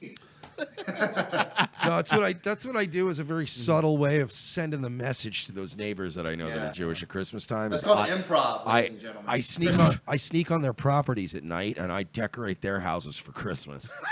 That's my microaggression. I put Jesus. You like the Santa and the sleigh on your roof, motherfucker? You didn't even hear me tiptoeing around up there last night. You're allowed to put the cross up as long as you don't burn it. You're doing good. You have to get a super quiet fucking handheld drill. Yeah, because once you burn it, you're part of the Ku Klux Klan. Yeah, right? no, that's not true. Now in America, everyone's a Nazi. Don't forget. Oh yeah, that's true. Yeah. Yeah. If you're right of John McCain. Yes. You're yeah. That's it. No, even I have seen moderate people get called Nazis. It doesn't matter now. Everything's a Nazi. I'm like, hey guys, I don't know if you know this, but real Nazis are the problem, not some guy in a MAGA hat. And honestly, if we're going to be fair, real Nazis really aren't even that huge of a problem. I mean, if you actually took a list of all the Nazis and put them down, you're like talking, a Schindler's List? They amount to about as there's twice as many Nazis in this country as there are trans people who identify as an alien from the moon. There's really not that many. It just seems like there's a lot. You can punch a Nazi, but you can't punch a tranny. No, one's a hate crime. The other one is socially acceptable. And by the way, they've created the perception that there's this giant Nazi movement because they keep kicking everybody off Twitter, and then they have to all get all these alt accounts. So now every Nazi has 15 accounts. So it just looks like there's fine. Pop quiz. Can you punch a tranny Nazi? See, now you're just gonna make my head explode. I know it's one of those paradox things where the computer explodes because it can't handle it. You see, here's the thing about Nazis. Okay? Yeah. What? That was weird. Here's the thing about Nazis. Like with Richard Spencer. Yeah. Like I was gonna give you some truth knowledge. Nazis are actually good people. But anyway, that's gonna be put out of context. Yeah. Anyway, but Richard Spencer, he's a huge left winger. Like, you see all the stuff. Like he believes in, universal health care, globalization, net neutrality. Environmentalism. Oh yeah, environmental regulations. I mean, total left winger. But because he's a white nationalist, we hate him. And we think Let's go deeper, because everything you said we agree and say with. We also think he's a federal operative and possibly a homosexual. Definitely some, And possibly a homosexual. Yeah, he has direct ties to like William Regnery and the CIA, and William Regnery. His family, doesn't he get agricultural funds? They get agricultural grants from the USDA, I believe. Well, that would make sense when he has a rally of 20 to 30 people, and it's like mainstream news. You know, of course. Kind of weird. Oh yeah, no, and he's the only one that has never been deplatformed. No. The worst they did to him, I think, was take away his verification, and that's because Twitter had their back against the wall because they were, taking it away from other people. But you're right, and it's weird. He gets, passed around, and we've talked about it on the show. Like, there's every now on YouTube, there's blah blah blah versus Spencer, and this guy versus Spencer, and it's like, Jesus Christ, this I never remember any other white nationalist or Nazi or whatever you want to use. He's a white nationalist, he's not a Nazi, that you want to use that has been absolutely trotted around. And because he speaks, well, listen, Mike and I went to a Spencer rally in Gainesville, right? There was, to cover it, not because we're for it, I'm Cuban, just so let me get that straight. Well, how dare you? How dare me be Cuban? You're right, I hate it too. How dare you? How dare you not be able to choose your own race? I'm such a piece of shit, you're right. Hapa Supremacy. Hapa Supremacy. We went to the Spencer rally. It was 10 dudes that were at the Spencer rally to see him, and 1,000 Antifa people. I'm like, you guys know that maybe you're shining a light on this. You guys, no one would come and pay attention to him if you didn't make the city of Gainesville pay $600,000 to protect him from a gay guy in an Armani suit. Well, Hugo Boss. You know what the best part about Antifa is too? Is like every time they try to bow up on you, in most cases, they'll start yelling at you. Most leftists, you just turn around and go, "What the fuck did you say to me?" And they literally run away. Like they cower. It's the weirdest thing. They cover their face and have helmets on and all that stuff. So we went as neutral parties, and we were there filming, and we were there getting interviews, and we ended up having to stick up for a cartoon 1990s throwback Nazi. My God, who showed up to the rally. It was rally. a caricature of a Nazi guy that walked up. It was like a cartoon was drawn. He looked like an extra in the movie Romper Stomper. And it was a joke. And they surrounded him. They spurged out. They were yelling. They were spitting at him. And I'm like, now you're going to have me defending this guy. And my favorite chant from Antifa was, "The cops and the KKK are the same." They were literally chanting, "The cops and KKK are the same." This is the world we live in, and that's why I'm for Hapa Supremacy. I'm with you guys. Yeah, I bow to our sold new me. overlords. We bow to your overlord. We bow to you guys. And you guys are basically our king and queen, right? Because you guys are obviously if you start, you're the the thing. So you're the royalty. Yeah, so you're the royal bloodline. Yeah. I have no comment on that. Oh, he can't. He's not allowed to say it. Okay, that's fine. I promise, if you just allow us to be a part of your greater kingdom, I will not race mix, and I'll be a good boy. But you were going to do that anyway. Yeah, but not with you're Cuban, so, how dare you? Again, how dare you? I know. You know what? You're right. The thing is, here's the thing. 90 miles away, the food over here smells great. What are you going to do? You're going to get on a door. You're going to float over here. You're going to hang out. And that's another thing that I like to point out, and just always never leave people to remind you. It's like, Obama loved the immigrants. No, he really didn't. No really president has. On his last day in office, Obama took away the dry land policy from Cubans. It's like, bye, girl, and just left. And it was like, fuck you guys. He deported more people than any president. And it's funny because a lot of people are focusing on that one dude who's getting deported, I guess, because he's been here for 30 years or something like that. They're really focusing on him because they're like, oh, we hate Trump. Yeah, DACA, yeah. And, of course, CNN, banana and all that shit. So they're focusing on that guy. But Obama deported, and I don't know the whole circumstances. So, maybe I don't know, but misquoting or something like that. But I'm pretty sure a statistical fact that he deported the most. He did. No, that I actually am sure. Obama, I believe, deported way more people than I think the last two presidents. Yeah, he also ordered more drone strikes during his presidency. presidency. Oh, yeah, drone strikes. Dude, he ordered more drone strikes than I did jerk off during his entire presidency. He won a Nobel Peace Prize. Yeah, because the whole Nobel Peace Prize thing was literally because because even though Bush campaigned on peace as well, no nation building because you're gonna have problems down the road if you do that. And then of course we all know what happened. Of course, we nation built. Yeah, but then Obama wins the Nobel Peace Prize, and what does he do a little later? Oh, I'm going to continue the wars in Iraq and Afghanistan. Oh, and I'm going to start my own in Libya and Syria. And the Yemen crisis that's going on, thanks, Hillary. Yeah, fucking Hillary.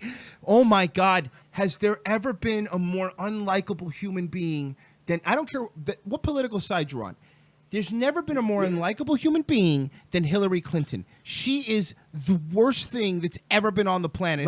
Let's be fair here. Charles Manson was more likable, and that's not a joke. More That's people a followed statement. him.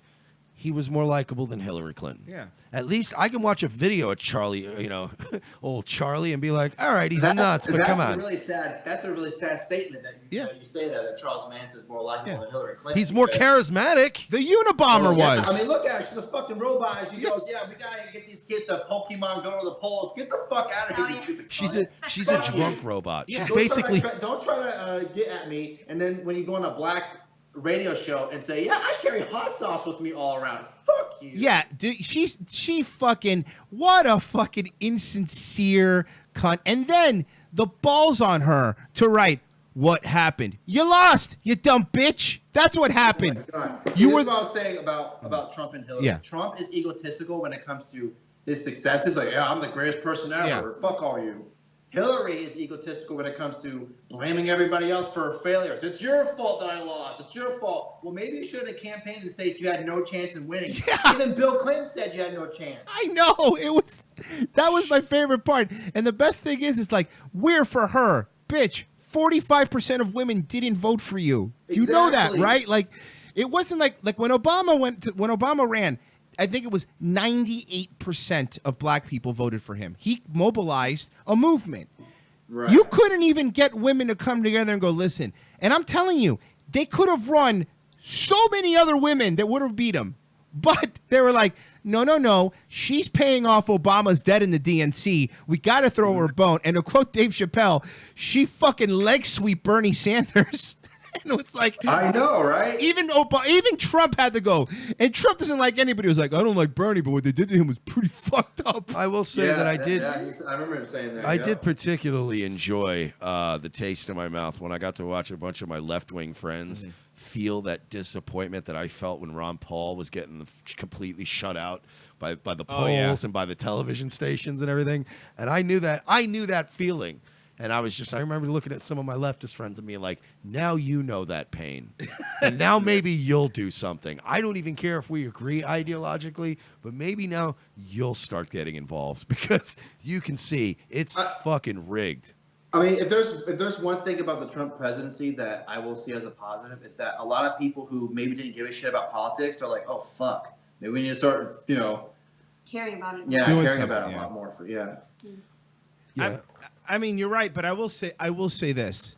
Had Hillary won, I guarantee you something, we'd probably be fighting 7 wars right now. And I'm not even lying. We've been in war with Russia. We've been in war with North Korea. I mean, like I said earlier, she's the reason that we went to war in Libya. Like, because Obama was 50-50 on it. Yep. And she was just hawkish, like, no, we got to do this. She was the reason that he went over the edge to start the war there. She took her hot sauce out of the purse and lured him and said, "You do it. I'll give you this.